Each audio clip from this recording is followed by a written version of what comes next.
This is what I continue to hear and see is that this is the most significant way to create a safe space, is first knowing who our safe space is and thus allowing God to lead us in creating them. It's leading with love and curiosity, not assumption. This creates safe spaces naturally. Seeking community is something we are all doing. And what keeps us from seeking community? Whether we want to admit it or not, seeking community is part of our nature as humans.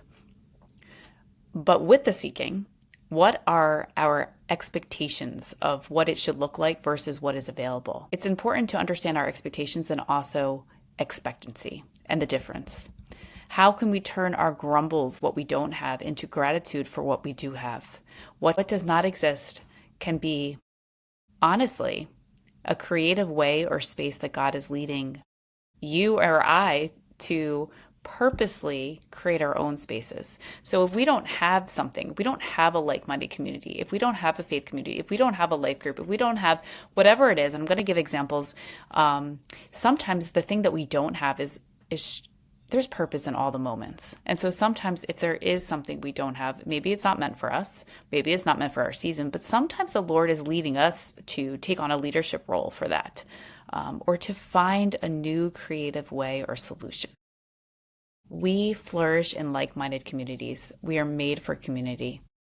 So if we are made for community, and this is all what we are seeking for, then why do the statistics show that so many are lonely? So many feel lonely despite being more connected than ever. Loneliness is a problem in our world, and I'll share some statistics on that later on. But I don't like to just find a problem. When God illuminates or when a problem is brought into my sight or illuminated on my heart, not that I'm meant to solve all the problems in the world, right? We're not God. However, sometimes He will allow a burden or will allow something to be illuminated on our heart. Sometimes He will allow us to feel something that we, in a way, because He has equipped us to do something about it. He has gifted us with a way to shine His light on this in a creative way. And so He will lead us step by step. So what do we do? What can we do in this world of people feeling lonely and all sorts of things? There are creative solutions, and we can do this wherever we find ourselves. We can pray for it. We can pray for community. We can pray for like-minded community, for people to build us up, sisters to come alongside us, friends who will encourage us, challenge us in a way that is truth with love. And we can pray to become those people too.